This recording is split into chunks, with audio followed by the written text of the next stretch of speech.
Hey ladies and gentlemen, today I got an amazing mom. Right. Okay, my bad. She's Catwoman. God's sake, you're a bunch of degenerates. Hello, my name is Lindsey Graham, and I am a cat. Meow, meow. Yeah. I'm not a woman dressed as a cat. I am a cat. By show of hands, I'm curious, how many of you believe and confess that I'm a cat? Great. By show of hands, I'm curious, how many of you believe that your child or a child from this school would believe that I'm actually a cat? No one. You are right. Why?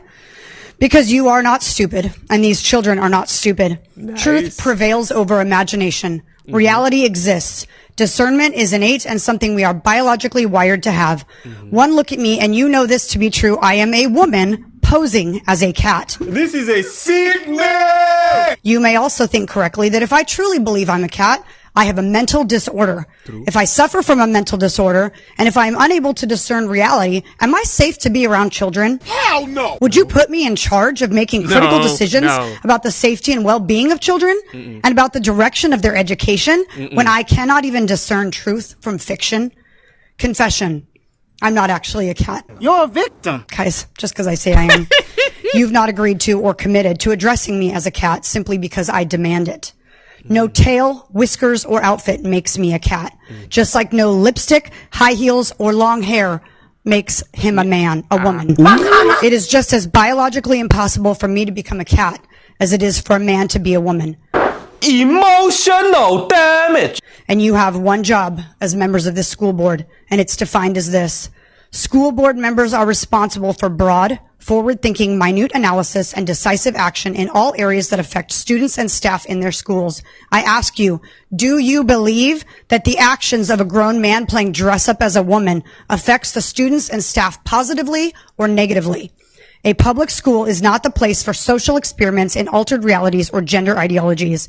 It is not the place to celebrate a grown man with a mental illness, dressing as a woman, and teaching kids lies. Children come to school to learn facts and truths about reality, including unchanging biological truths about science and nature, not to learn that they can change biological realities and become anything they want in the name of diversity. Congratulations, you played yourself. What you're actually doing is worse than just lying to our kids. Yeah. You're forcing them to be participants in your lie, in your charade. You're forcing them to deny what they see with their eyes, and you're forcing them to speak lies.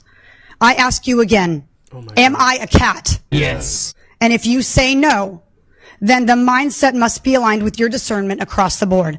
By allowing a falsity to be displayed and paraded around the school, you teach children that truth is not existent, facts are not real, and biology is a lie.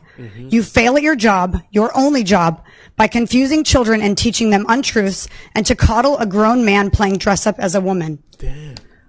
If you were to address me as a cat right now, it's as ridiculous as when you say Miss Bixler and a grown man's voice comes thundering over the... Thank you. Oh. Oh, they had to stop it right there. Oh, man. And she's right. She's right. Because what most people don't take in consideration, you have this. Go ahead, buckaroo, because they won't do a damn thing. When I tell them I'm a trans woman, they'll say okay and they'll leave me alone. You want to know why? Because it's legal in my state as a trans woman to use the bathroom I identify with. Now come at me with another comment, honey bunches of oats. How your action is implied does not define what you were doing. What I get from this whole situation is they like the attention. And I don't care what you say, all these advocates that say that this is normal, when you ask them on a personal one-on-one, they're like, I know it's weird, I know it doesn't make any sense, but it is the law. City boy! City boy! I'm like, what? Your law is creating way more mental health issue, and then you're gonna complain that we don't care about them. Come on, man. It's dangerous.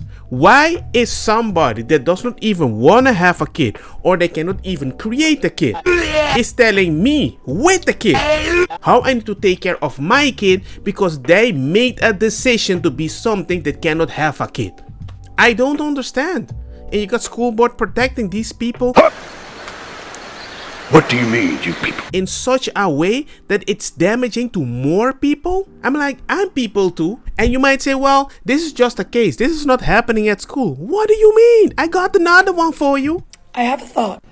Now, I know the trolls are going to be like, uh-oh, she should have stopped there. But I'm not going to do that. Of course not. So there's a lot of controversy about whether or not sex education, health education, relationships, gender, all that stuff should be taught in the classroom. Here's what I think. You as in parents send their kids to school to learn math, reading, writing, history, science from a professional, right? Okay. But in the same token, a lot of people who do that also think that they're experts in sexuality education because they've had kids. With all due respect, just because you had kids does not mean that you are a sexuality education expert. It does not mean you are an expert in sex. It does not mean you are an expert in the body. It does not mean you are an expert in gender. It does not mean you are an expert in relationships. But wait! There's more! So the same way that we're sending our kids to school to learn these skills, these life skills like math and quadratic equations and calculus and whatever else from a professional, we also need to be ensuring that our students are learning information about their health, about identity, about very complex issues from a professional. I mean, like, it makes sense. It makes sense. No, the passion that you have to teach somebody something that I'm not paying for makes no sense. You gonna learn today? If a friend of mine asks me to take care of his kids because he doesn't have any time, right? And the kid comes and it's like, just take care of my kid, give him some food, let him play with your kid, and life is Gucci. That's amazing. But if he picks up the kid and be like, "God, Papa, Jesus is amazing." My friend is gonna be like, dude, I didn't want them to teach him anything about God, because that is out of respect, right? It's his kid or her kid. I'm not gonna do that in front of their kids. I don't want them to feel bad that they need to deconstruct something that he never requested to be inserted in the life of their kids. It's their kid.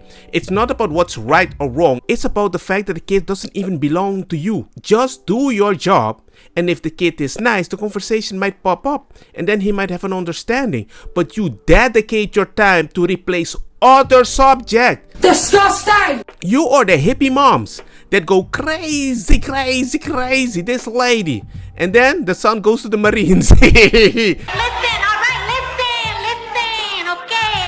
100%. Anyway, let me know if you like this. Was it informative or whatever? Like, share the usual. Share with all the ladies and the mommies. Take care of the kids and the daddies, because some of them have no idea this is happening.